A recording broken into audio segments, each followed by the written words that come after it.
ችግር አለ እንዴ? ምን አባሽ ንስና ነው? ስራ ነው ወይስ ወሬ ነው ያዛችሁት? ወዴት አባሽ ነው? አባቴ ማን ምን የዱላውን ማህበርተኛ መጣል። እማዬ እባክሽ ይቅርታ አድርጊልኝ። እንደማጅለ ታዲያ አንቺና ዴክ ሁላችሁ እንዴ? በፍጹም ተውኝ፣ በቃ ተውኝ። አረ ዳይመንዶ ቶሎ ጨርስና እንሂድ። አባባ ናፍቆኛል። እዚህ ምንድን ነው የምትሰራው? የአባቴ ጎረቤት እኮ አባባ ነበሩ። ልቀቂ፣ ወደዛ በጥፊ እንዳለሽ። እሺ ሳይቀድሙን እንቅደም እኮ። ለምን ጠብቂ። እሺ እሰራልሻለሁ። በድጋሚ እንዳልጎዳት የተጠነቀቅኩላት እኮ ነው። ልቀቂኝ እያልነው። ልቀቂኝ አንቺ ብድ፣ ልቀቂኝ። አለቅም። ና ልጄን አምጣ፣ ልጄን አምጣ። ልቀቂኝ። ራስሽን ንብረት አታስመስይ። እኔና አንቺ እንተዋወቃለን።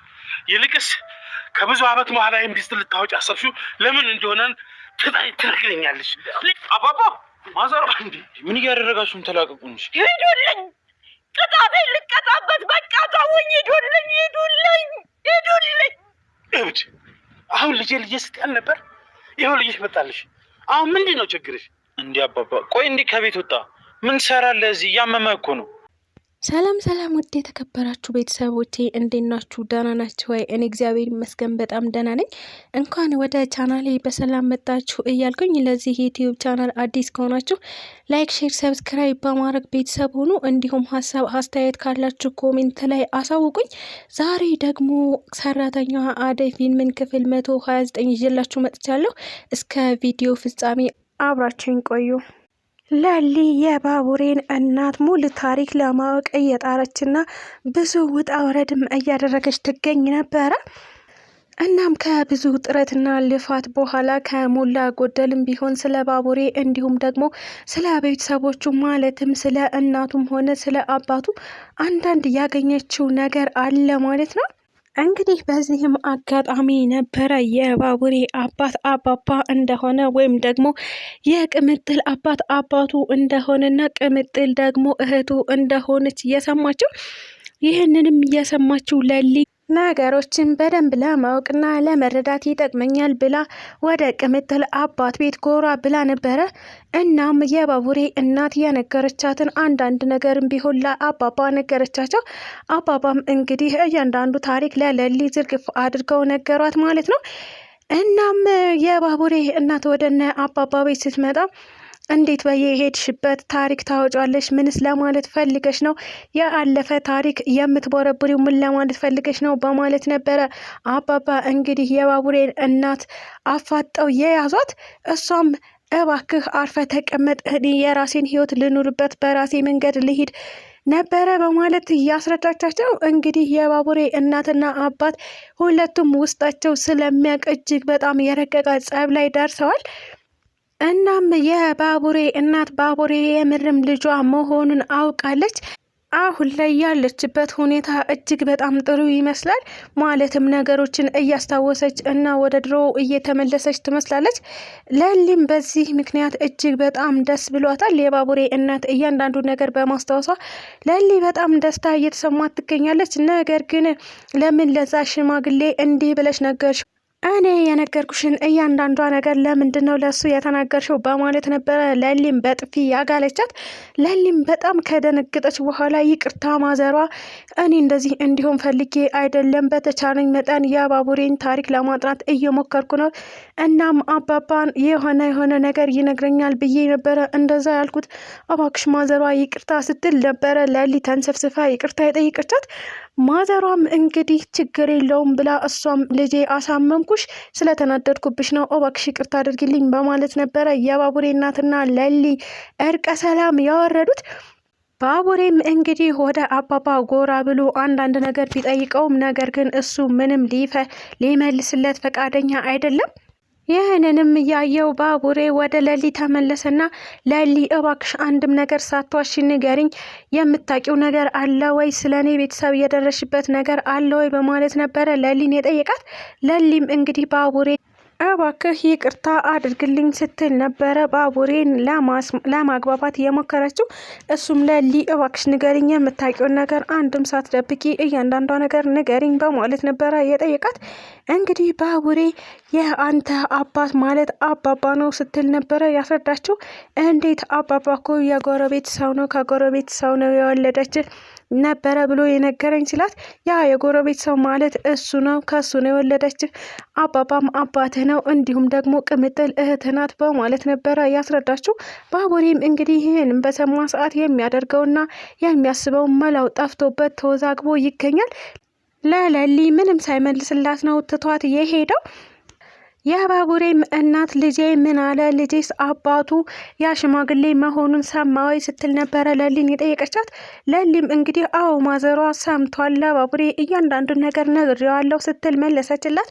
እና ልጄ ምን አለ? ምንስ ተሰማው?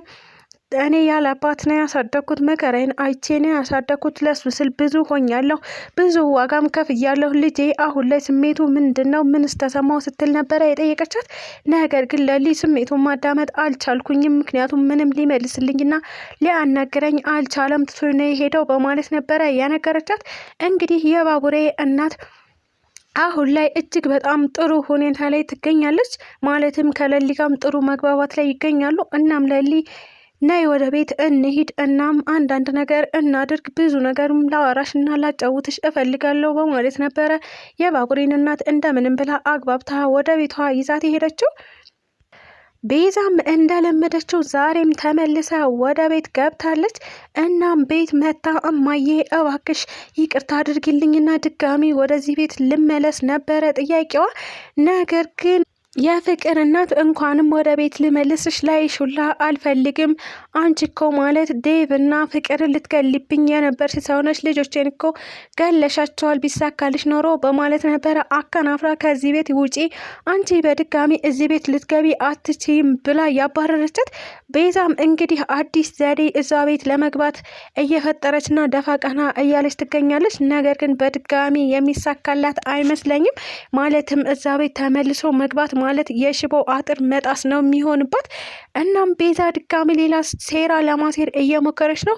እሱም ከቲና ጋር አብራ ሆና ሌላ ሴራ እየጠነሰሱ ይገኛሉ። እሱ ምንድነው? ለምን አደይና ፍቅርን አናጠፋቸውም ነበረ ያመጣችው የቤዛ ሀሳብ። ቲናም እንግዲህ ዲብል የግሏ ለማድረግ የማትቆፍረው ቀዳዳ የለም። እሷም በቤዛ ሀሳብ ተስማምታለች። እና ምንድነው የምናደርገው? ምንስ ነው ሀሳብሽ? እንዴት ነው አድርገን የምናጠፋቸው? ስትል ነበረ ቲና ቤዛን የጠየቀቻት። ቤዛም ወደ አንቺ ቤት እንሂድ፣ እናም እዛ ቤት አድራለሁኝ፣ እቅዱንም እዛ ሆንን እንነድፋለን ነበረ የቤዛ ሀሳብ። ቲናም እንግዲህ በሀሳቧ ተስማምታ እሺ ብላ ወደ ቤቷ ይዛ ትሄዳለች ማለት ነው። ቅምጥል ኪንጎና እንዲሁም ዳይመንድ እስካሁን ገጠር እንዳሉ ናቸው። እነሱም የገጠሩ ህይወት የተመቻቸውና የተስማማቸው ይመስላሉ።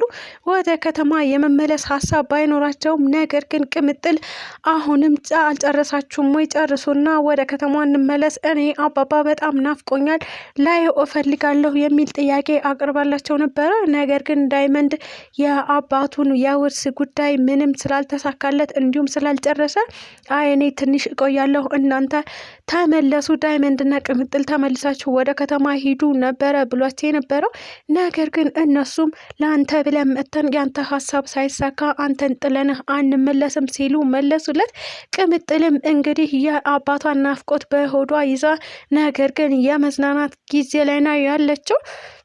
አባቷም ውስጣቸው የነገራቸውን ባናቅም ነገር ግን ለዴቭ እና ለአደይ ልጄ ቅምጥልን አደራ እባካችሁ ተንከባከቧት፣ እኔ ሳልሞት ወይም በህይወት እንዳለሁኝ መታ ብዙ የምነግራት ነገር ነበረ፣ ነገር ግን የምትመጣ አይመስለኝም በማለት ነበረ አባባ የውስጥ ስሜታቸውን ለዴቭ እና ለአደይ የነገሯት።